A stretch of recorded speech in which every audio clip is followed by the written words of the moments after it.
صلی اللہ علی محمد صلی اللہ علیہ بسم اللہ الرحمن الرحیم نحمدہ ونصلی علی رسولہ الکریم اما بعد فاعوذ باللہ من الشیطان الرجیم بسم اللہ الرحمن الرحیم فیضان فرض علوم سبق نمبر 10 یا غالباً 11 سبق نمبر 11 ہوگا اور موضوع ہے ایمان اور کفر کا بیان۔ ایمان اور کفر کسے کہتے ہیں؟ ایمان اسے کہتے ہیں کہ سچے دل سے ان سب باتوں کی تصدیق کرے جو ضروریات دین ہیں، اور کسی ایک ضرورت دینی کے انکار کو کفر کہتے ہیں اگرچہ باقی تمام ضروریات کی تصدیق کرتا ہو۔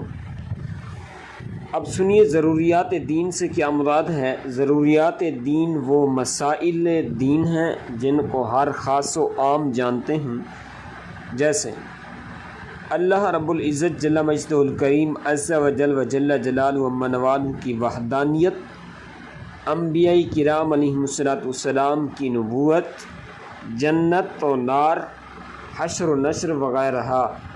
مثلا یہ اعتقاد کہ حضور اقدس صلی اللہ تعالیٰ علیہ وسلم خاتم النبیین ہیں، حضور صلی اللہ تعالیٰ علیہ وسلم کے بعد کوئی نیا نبی نہیں ہو سکتا۔ عوام سے مراد وہ مسلمان ہیں جو طبقہ علماء میں نہ شمار کی جاتے ہوں مگر علماء کی صحبت سے شرف یاب ہوں۔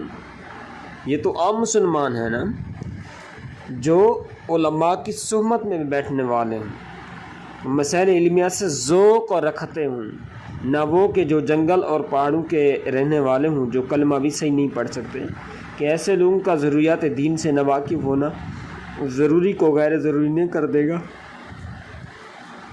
ہاں البتہ اتنا ضرور ہے کہ ان کے مسلمان ہونے کے لیے یہ بات ضروری ہے کہ ضروریات دینی کے منکر نہ ہوں، اور یہ اعتقاد رکھتے ہوں کہ اسلام میں جو کچھ ہے حق ہے، ان سب پر اجمالاً ایمان لے ہوں، یعنی اللہ پاک کے تمام طرح کام پر ان کا ایمان ہو، اتنا کافی ہے ان کے لیے۔ کیا مومن ہونے کے لیے صرف دل سے تصدیق کافی ہے یا زبان سے بھی اقرار ضرور؟ اصل ایمان صرف تصدیق کا نام ہے، رہا زبان سے اقرار، اس میں یہ تفصیل ہے کہ اگر تصدیق کے بعد اس کو اظہار کا موقع نہیں ملا تو عند اللہ یعنی اللہ رب العزت جل مجدہ الکریم عز و جل جلالہ و منوالہ کے نزدیک مومن ہے، اور اگر موقع ملا اور اس سے مطالبہ کیا گیا اقرار نہ کیا تو کافر ہے، اور اگر مطالبہ نہ کیا گیا تو احکام دنیا میں کافر سمجھا جائے گا، نہ اس کے جنازے کی نماز پڑھیں گے، نہ مسلمانوں کے قبرستان میں دفن کریں گے، مگر عند اللہ مومن ہے اگر کوئی امر خلاف اسلام ظاہر نہ کیا ہو۔ کتنی پیاری بات ارشاد فرمائی کہ بندہ عند اللہ تو مومن ہے، لیکن یہ کہ عند الناس وہ کافر ہے، کیونکہ اس کے ظاہری طور پر جو ہے کام جو ہیں وہ کافروں والے ہیں، لیکن اعتقاد اس کا مومنانہ ہے۔ کیا اعمال بد ایمان کا حصہ ہے؟ اعمال بد تو اصلاً جزو ایمان نہیں ہے، یہ ایمان کا جز نہیں ہے۔ سوال: اگر کسی کو اکراہ یعنی مجبور کیا گیا کہ وہ کلمہ کفر بولے ورنہ قتل کر دیا جائے گا تو کیا حکم ہے؟ اگر معاذ اللہ کی پناہ کلمہ کفر جاری کرنے پر کوئی شخص مجبور کیا گیا، یعنی اسے مار ڈالنے یا اس کا عضو کاٹ ڈالنے کی صحیح دھمکی دی گئی کہ یہ دھمکانے والے کو اس بات کے کرنے پر قادر سمجھے تو ایسی حالت میں اس کو رخصت دی گئی ہے کہ زبان سے کلمہ کفر کہہ دے، مگر شرط یہ کہ دل میں وہی اطمینان ایمانی ہو جو پیشتر تھا، اور افضل جب بھی یہی ہے کہ قتل ہو جائے مگر کلمہ کفر نہ کہے۔ سبحان اللہ اکبر۔ قتل تو ہو جائے، جان تو دے دے مگر ایمان نہ جانے دے۔ سبحان۔ کیا ایمان و کفر کے درمیان کوئی واسطہ ہے؟ ایمان و کفر میں واسطہ نہیں ہے، یعنی آدمی یا تو مسلمان ہوگا یا کافر، تیسری صورت کوئی نہیں کہ نہ مسلمان ہونا کافر۔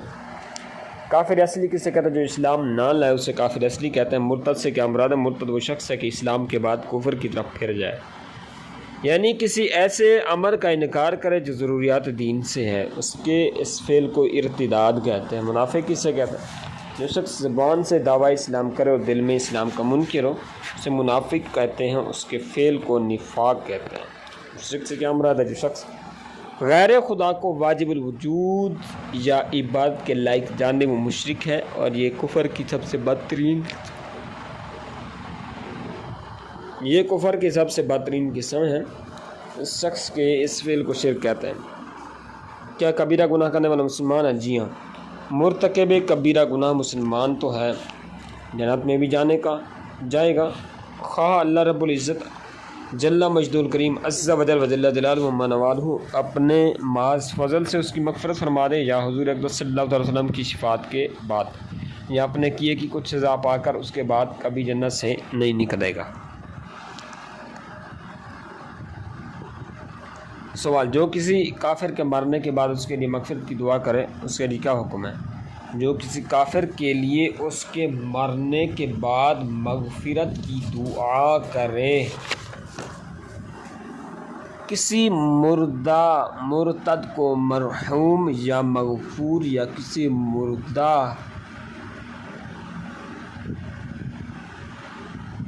مردہ ہندو کو بیکنٹھ باشی کہے، وہ خود کافر ہے۔ کیا ایسے اعمال بھی ہیں جن کا کرنا کفر ہو؟ جی ہاں، بعض اعمال جو قطعاً منافی ایمان ہوں ان کے مرتکب کو کافر کہا جائے گا، جیسے بت یا چاند کو سجدہ کرنا، صورت کو سجدہ کرنا، قتل نبی یا نبی کی توہین، یا مصحف شریف یا کعبہ معظمہ کی توہین، یہ سب باتیں کفر ہیں یقیناً۔ یوں ہی بعض اعمال کفر کی علامت ہیں، جیسے زنار باندھنا، سر پر چوٹیاں رکھنا، کشکا لگانا۔ ایسے افعال کے مرتکب کو فقہائے کرام کافر کہتے ہیں۔ تو جب ان اعمال سے کفر لازم آتا ہے تو ان کے مرتکب کو ازسر نو اسلام لانے اور اس کے بعد اپنی عورت سے تجدید نکاح کا حکم دیا جائے گا، یعنی نئے سرے سے وہ اپنی بیوی سے نکاح بھی پھر سے کریں۔ اللہ ہم سب کو ایمان پر جینا نصیب فرمائے، کفر سے ہمیں بیزاری نصیب فرمائے، سچے دل سے توبہ نصیب فرمائے، اور اللہ پاک ہمیں ایمان و عافیت والی زندگی، ایمان و عافیت پر موت، اور امن و عافیت پر ہی اللہ پاک ہمارا خاتمہ فرمائے، بلا حساب بخشش کا پروانہ نصیب فرمائے، اپنے محبوب علیہ السلام کی شفاعت صغریٰ و کبریٰ کا حقدار بنائے، حقیقی شفاعت کا حقدار بنائے۔ اللہ پاک اللہ کریم ہم سب کے مال و جان کی حفاظت فرمائے۔ اسی طرح کی ہماری اچھی باتوں کی ویڈیو، فیضان فرض علوم کی دیگر ویڈیو جو ہیں ہمارے یوٹیوب چینل محمد شہزیب رضا قریشی کے چینل کو سبسکرائب کیجیے، اور اسے دوسروں کو بھی ترغیب دیجیے، تاکہ ہمارا جو علم دین کا جو سلسلہ ہے وہ دن بدن بڑھتا رہے۔ اللہ ہم سب کو ترقی نصیب فرمائے۔ جزاکم اللہ خیر۔ السلام علیکم ورحمۃ اللہ۔